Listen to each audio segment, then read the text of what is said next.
In today's challenging world, it's vital to have energy, enthusiasm, and optimism. Positive thinking will show you how to transform your approach to living so that you can feel good about yourself, create worthwhile relationships, and perform successfully.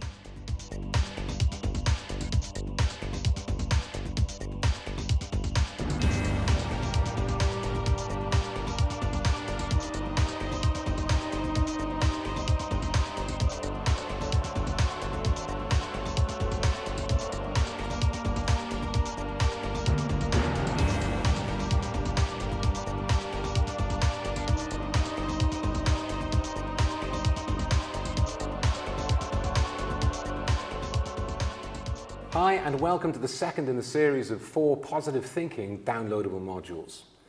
In the first, we learned how people who think positively have a positive effect on the world around them and can reap the benefits of their approach to life with greater success and happiness, both at home and at work. As we discussed, our connection with the world is made up of our thoughts, our feelings, and our beliefs. And as we learn to monitor ourselves in these 3 areas of our personality, we can discover how negative or positive we actually are. But our personalities are not set in stone. We can change. And that's the power of positive thinking. It's a way to transform our personality to influence how we respond to the world, which in turn can alter the way the world responds to us. In this module, we'll learn to challenge the areas of negativity and start to, again, as I said before, eliminate the negative and accentuate the positive. In other words, we can shift our mental images. We can even start to change our language and the way we speak to help us shift any negative beliefs. All of this tends to help us feel better about ourselves and the situations we find ourselves in, and thereby making it a little easier to, look on the brighter side of life.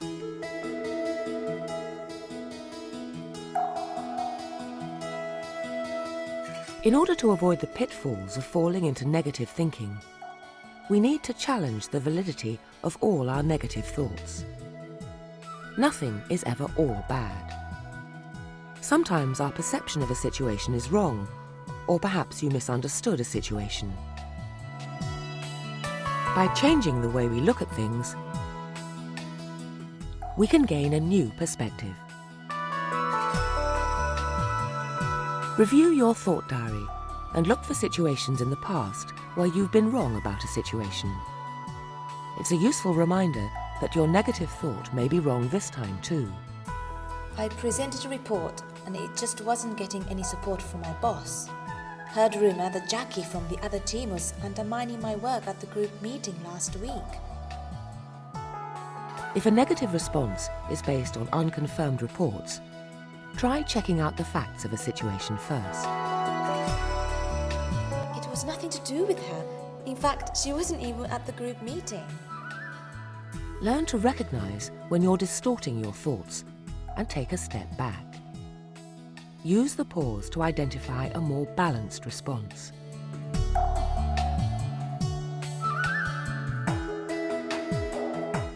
Be aware of distorting your thoughts. Simple triggers can be interpreted in different ways. He's not pleased with me. Though he is under a lot of pressure.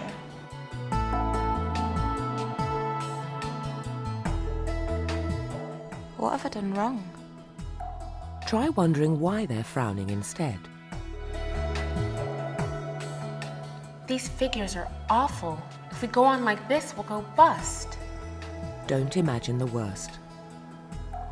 But in saying that, if we get that big contract, it would be great. The Chinese word for problem also means opportunity. Challenge the negative thoughts by looking for opportunity within them.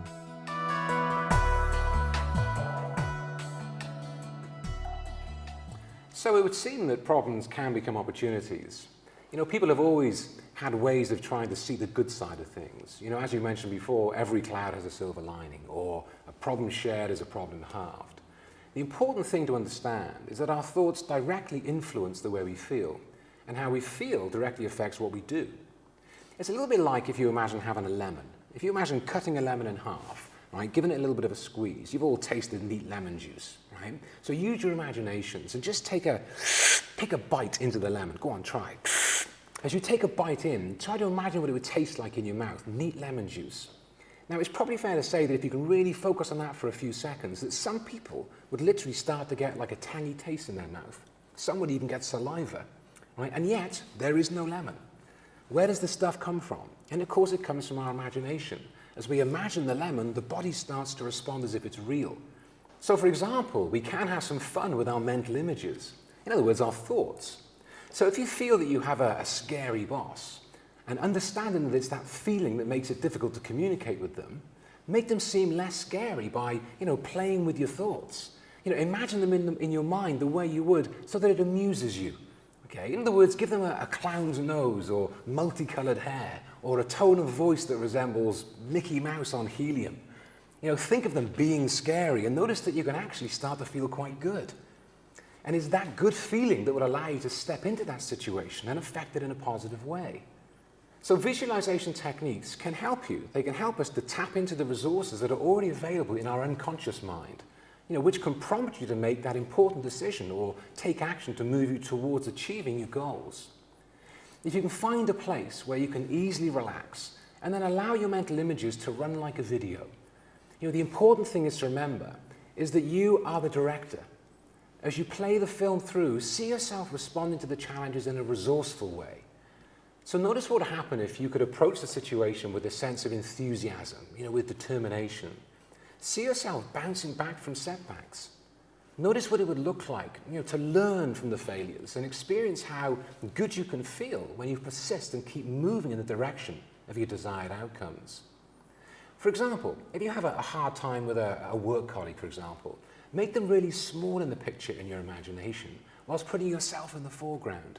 Notice when you make them black and white in the picture, how the negative feelings just start to diminish. And when everything else in the image is full, glorious Technicolor, notice how that amplifies the positive feelings. Speed up the images in your mind if you want to become more energized, or maybe slow them all down just a bit if you prefer to feel a little calmer. Feel free to give yourself extra skills in your imagination. These are just imagined scenarios. But you see, the more you see it, the more likely you are to be it. It's your imagination, the perfect place to explore a completely different world.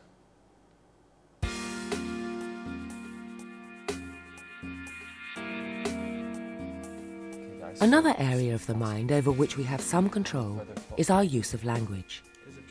Become aware of the words and phrases you naturally use. Identify the ones you use when you're being self-critical or pessimistic. I just don't think it's going to work, guys. And try and find alternative, more positive phrases. I can see some problems, but let's see if they can be overcome. Replace I can't with I won't. Instead of saying, If only I had. say, Next time I will. and replace What can I do? with I will try my best.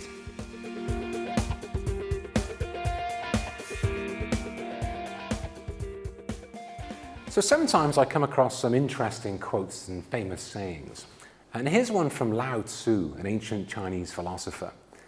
He said, kindness in words creates confidence. Kindness in thinking creates profoundness. So if we can reprogram the way we think, we can really start to have an impact on the way we experience life. Now, one way of doing this is with affirmations.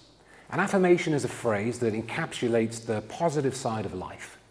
Even something simple like, I'm happy. I am happy.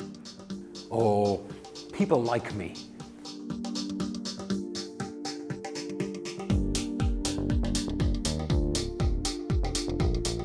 Or, I don't know, I can rise to the challenge.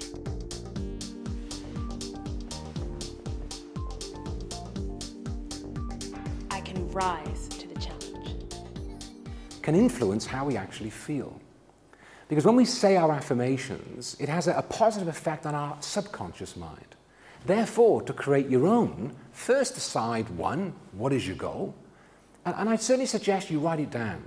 Just write it down in a simple phrase, but make sure it's in the present tense. So have it start with, I am, as if it's already happened. As you say it to yourself from time to time, allow yourself to focus on the thoughts that it generates and notice if it has a positive effect. It's a very effective way of helping us to change our beliefs, those firm convictions that have grown out of all of our experiences in life. If we were to reinforce the positive ones and just choose to neglect the negative ones, it can really shift our view of the world.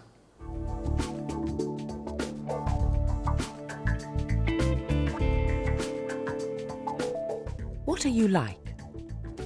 I'm a loser. I'm a winner. I keep on trying. What do people think about you? People ignore me. I'm shy and retiring. People value me. I present myself confidently. What's everyone else like? Everyone is self-centered and acts selfishly. People do care. If you treat them kindly, they respond. What does the past mean to you? My childhood made me unhappy. I resist success. My childhood helped me grow. I feel proud of that. What does the future hold? Things always go wrong. It holds me back from taking action. I can make things right. I act with energy. What is the world like? The world is out to get me. I'm always defensive. The world is a safe place. I open up easily.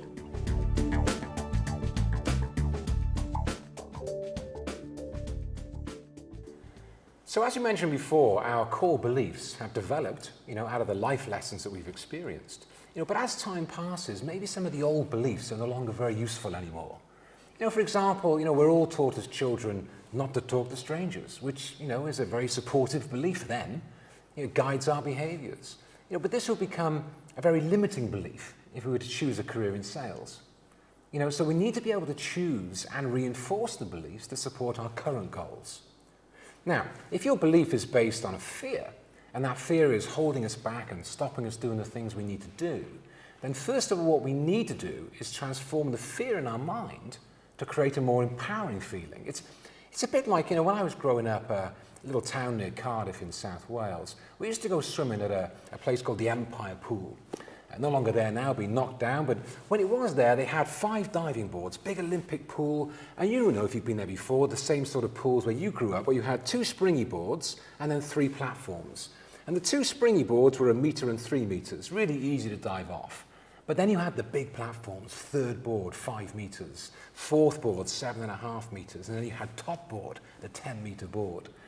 And we're diving off the springy boards, but one of our friends then goes and dives off the 3rd board, the 1st platform. Not a good day for the rest of us. Why? Because we had to have a go. So eventually we managed to climb up the steps right the way to the 3rd board. And I remember looking over the edge just thinking, what if I become the boy? You know the boy? We all had this urban myth about some boy diving off and belly flopping and splitting their stomach open and blood filled the pool. And there was this horror story that was filling my mind. Now the problem with that is I simply then couldn't move. I couldn't access the ability to dive off. But what starts to happen is when 3 or 4 friends start diving off the same board, you start to question that negative belief. You start to think, well, actually, if they're doing it, maybe I could do it. And you start to transform the negative belief into a belief of possibility. And then you start to associate to being a bit like them. And they're diving off easily. To cut a long story short, finally, when you finally dive off and you surface, how does it feel? It's like, did you go back up? Did you pause the second time? No.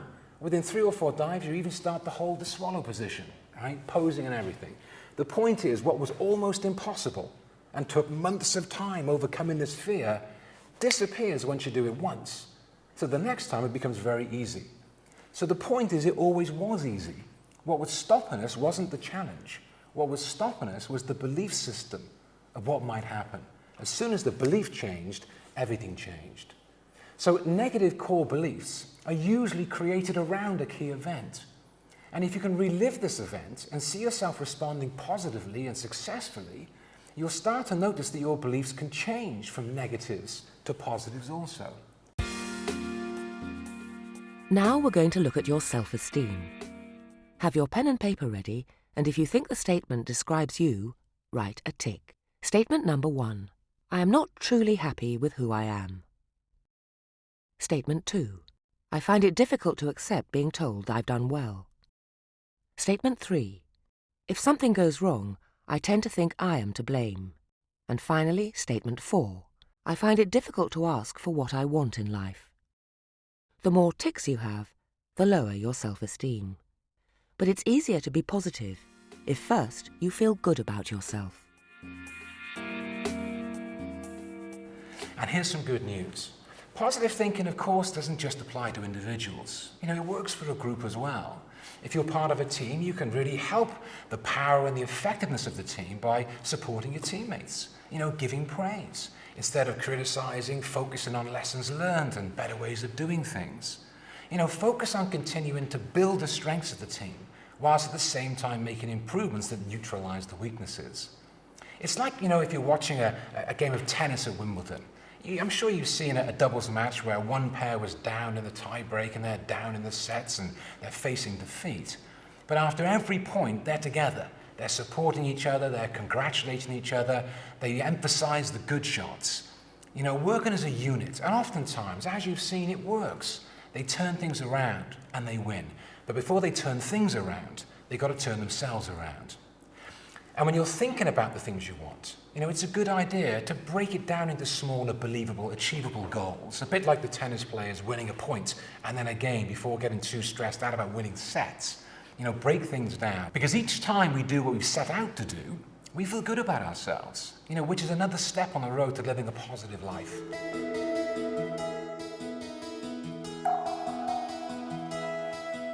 So in order to reap the benefits in all areas of our life, we'll need to maintain a positive attitude in all areas of our life. And it's not easy. Sometimes the challenges of life trigger the old response, causing us to react, and positivity might start to slip. Stay calm. I repeat an affirmation to soothe away negative thoughts. I smile. I find smiling can instantly create a feel-good physiology. I sometimes give myself a break by being totally negative for 10 minutes. My favourite technique is to act as if everything worked out well. It helps me deal with those little challenges to my positive side. I create a mental picture of a good outcome and my role in getting there. It felt a bit false at first, but now I've done it a few times, I can see the benefit.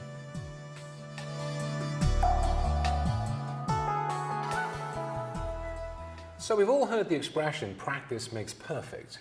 Well, certainly practice makes permanent. So it's important that we practice the right things. So the more you can practice all of these techniques and integrate them into your daily life, the greater the benefits. Any golfer will tell you of that one time when they hit the perfect shot, and just before hitting the ball, they had an image in their mind's eye of the ball sailing through the air in the perfect arc, just catching the right amount of breeze, hitting the ground, bouncing and rolling straight into the hole. They saw it, they hit it, it happened.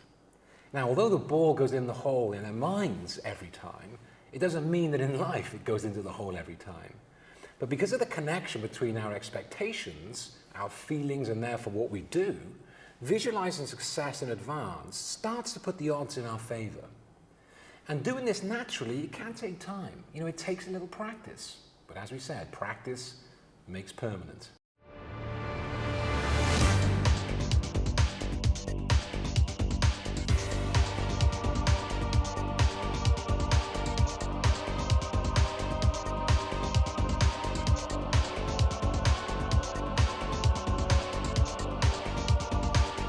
Now, in the next module, we'll take a look at how to use positive thinking to fulfill your potential, to set yourself challenges and discover new aspects to your personality.